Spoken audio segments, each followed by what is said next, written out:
Welcome to MMT Chats. This episode is brought to you by ISCAR with new ideas for machining intelligently.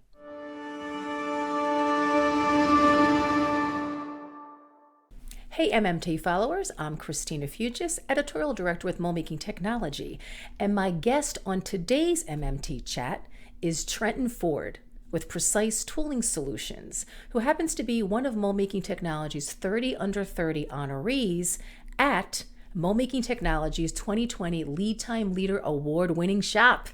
Hello, Trenton. Congratulations. Thank you so much. So I have to ask, we have to start off, how does it feel to not only be nominated, but to also then be selected as one of our honorees? It feels like all my hard work has finally paid off. To me, it's my first major big step in my career. I can't tell you how many days I've been working nonstop, learning to get to this point and finally get a little bit of recognition. So That's awesome. it's definitely been a goal. That is awesome. Gosh, and that makes me feel honored that the mold making brand can even be a part of of boosting your confidence or giving you some validation. That's awesome. So what is your current position and your general job function at Precise? Uh, I run the EDM department. Okay. I run all sinkers, all mills. I Wow. program, I pull the trodes, I mount, I cut the trodes, I do it all. Wow. Okay, that explains why you were nominated, right? So why don't you help me paint the picture to give anybody listening just a snapshot of your journey, like not only how you ended up within manufacturing and mold making, but how you ended up at Precise, like your educational background, your job history. We want to give people a sense of, yeah, your journey. so I was born in St. Francis, Indianapolis, and I grew up in Columbus, Indiana. I've always worked hard my whole life. Usually smaller jobs. I started with cutting grass, and then that led on to working at Burger King and a few fast food joints. But my big step or my big break was when Josh Jeffries, my boss, uh, gave me a job to be a carbon cutter. And that was back in 2016, so a Okay. year before I graduated high school. And now I'm at this point where I'm running the whole department, and it's pretty great. It's pretty awesome. So how did you and Josh connect? He is actually my father-in-law. Ah, there you go. Hey man, it's all about who you know, right? And giving an opportunity. And it seems like you took an opportunity and ran with it. And that's Yeah. what you need in this industry, right?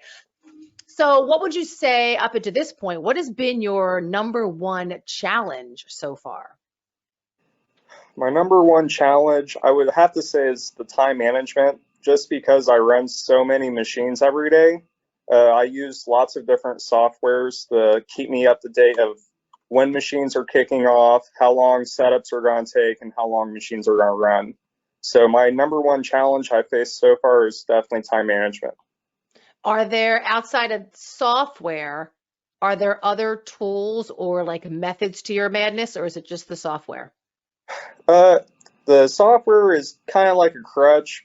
Um, I can get on my phone and basically see when machines are going to kick off, but in my head, when I'm doing setups, I do have a deep sense already of how long machines are going to take. So I do keep notes and I do keep tabs besides the software. The software is just for when I get home and I want to take a break and a machine kicks off, I can drive back into town and kick it off. Oh, got it. All right. So what would you say is your most proud moment, or put another way, your top accomplishment? Definitely this award because, like I said, this is really the first time I've gotten any kind of recognition for my work, and I don't put anything else in front of this. This is by far the top. That's great. That's great. What a motivator. So you've been doing this long enough that you have to have experience or even getting into mold manufacturing. There's a lot of misconceptions, right? And myths out there, and that's prevents people from even entering into this field. So since you've entered into it, is there a certain misconception you had that maybe immediately or it took a while for you to say, wow, I thought this was totally different, this aspect of your job or the industry in general? Well, I think I came into the industry at kind of a weird time because every year we're progressing more and more in technology.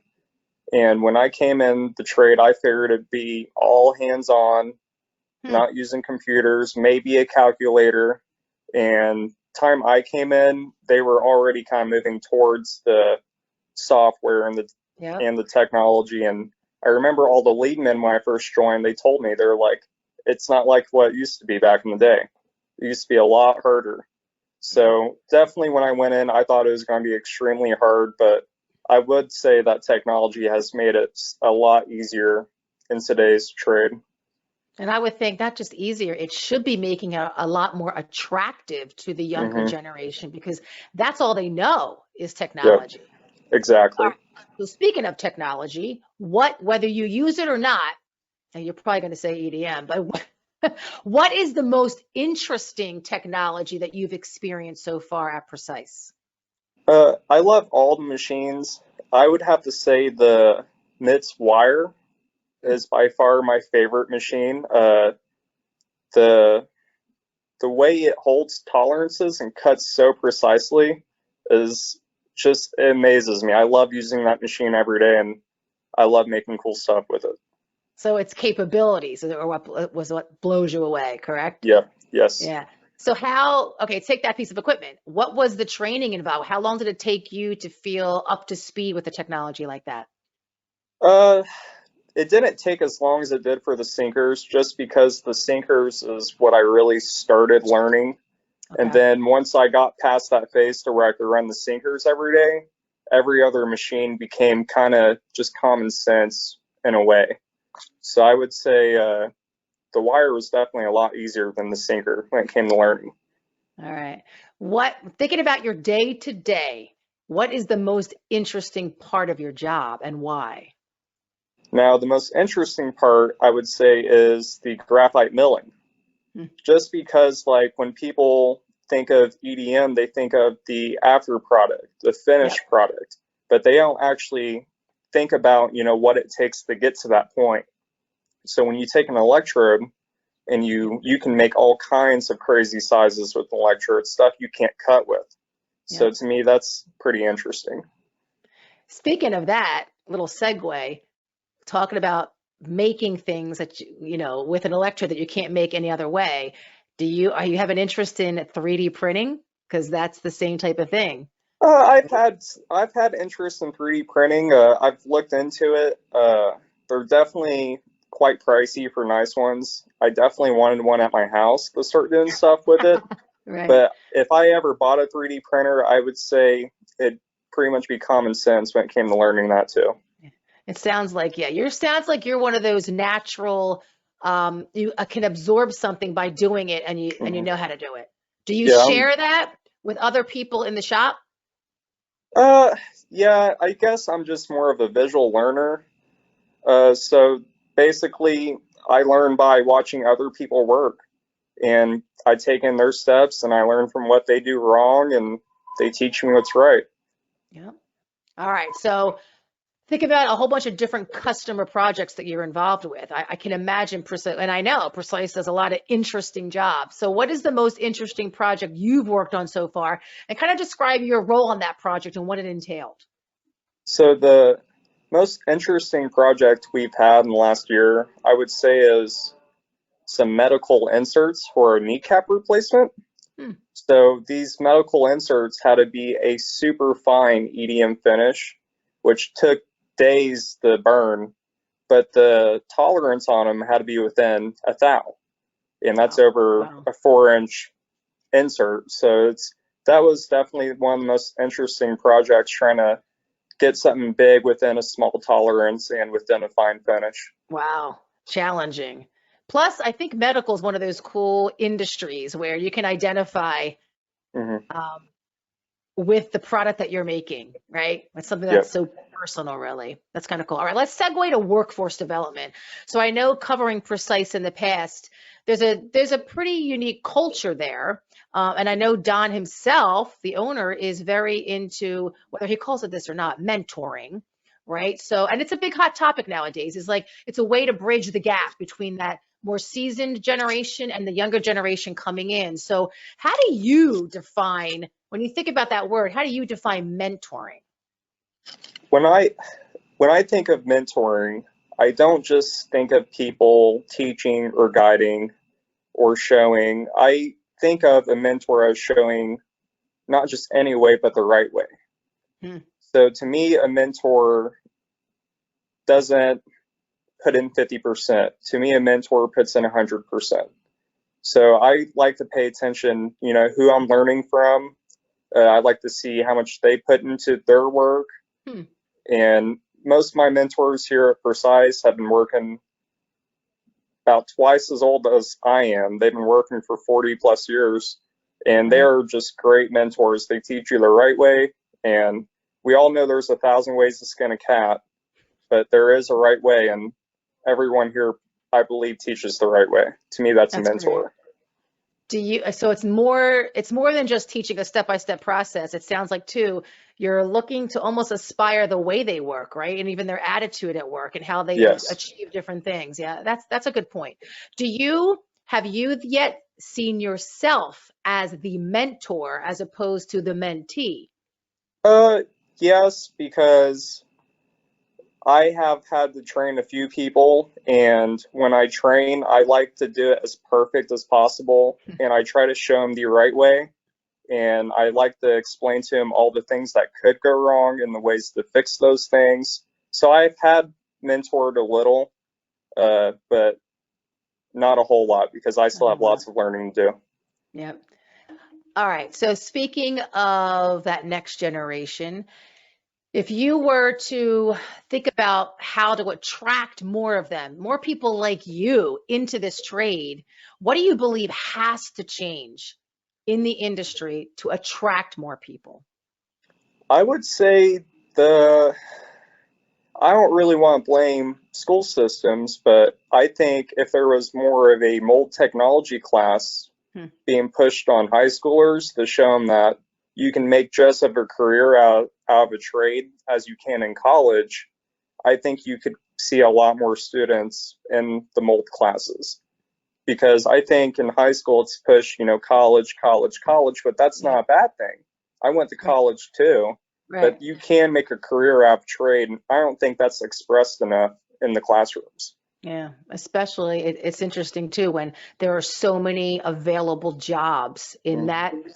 aspect of our country, right? And you're right. It's still to this day not talked about enough or not portrayed enough. I always say it's a huge marketing problem because it's not your grandfather's manufacturing facility anymore, right? Exactly. It's such an exciting, stimulating, innovative place to be, right? And it doesn't get across that way. So I agree. So let's go forward a little bit. So where do you see yourself in 5 years? I try not to toot my own horn, but in You're 5 years, I'd like to see myself running CNC too, allowed. just because the EDMs I'm doing really well with. I can kick the EDMs off and then I've got nothing to do. So if I Ah, could work my way over to CNC, and then I could be helping two different departments run at the same time. And that's really nice. my goal in 5 years. So what's your first step to make that happen? Like, what does that look like in precise to cross train like that? Uh, Definitely time management. You have to work around jobs. So I would say the spacing in between the big molds that we build is probably the best time to train. That way you're not rushed, so you can really soak in that knowledge. Nice, nice, smart. All right. So if I were to ask you to sell mold making as a career to a kid, a girl or a boy in high school, what would be your sales pitch? Probably a great way of living because I come into work and don't get me wrong, work can stress people out sometimes. It's work. But my job, I love my job so much. I come in every day, I'm chilled, I'm relaxed, and all I do is get better every day. And I get paid decent money to do it. And I think it's a great way of living, if you ask me. I love it. Let me ask you this. In your circle, your circle of friends and family, how many people are in manufacturing? I think I'm the only one. Wow. Wow. So again, it's still like continuing that trend then, right? Most people go off into the more, I don't know, what are some of the other careers that your friends have gone into? I hear 75% of my male friends leaving high school, and even a lot of the females, were saying welding. I want to go do welding. I want Oh, to go be a interesting. welder. And there's nothing wrong with welding. Right. To me, welding it's a very important skill, Yep. but to me, it's a very easy skill. Hmm. So I know how to weld. So I can take welding and pursue it and become the best welder, or I can learn how to weld and just take that with me and learn basically anything I want, all the stuff Yeah. I want. Yeah. That's a good point. And if you think about it, within a mold manufacturing facility or a facility like Precise, which is more than that, right? All the different business units they have, you can say you're going to learn welding, but if you take that into your environment, there are so many options. Like Mm, you don't have to stay in one type of position. That's what I think should be so enticing to a young person is you don't got to think about one thing. Once you get in, you're going to be able to see all these different avenues that you can kind of make your own path, right? And grow yes. and make you more valuable. Agreed. Well, congrats again, Trent. And I want to thank you for everything you're doing and you are definitely, I can tell, a passionate guy within this trade. So I would love to stay in touch as you journey through this. You're definitely an up and comer. I want to thank you for your time for spending with me today. So again, congratulations. And to everybody out there watching, remember for everything mold making, visit moldmakingtechnology.com. Stay safe and healthy, but most importantly, stay informed and stay inspired.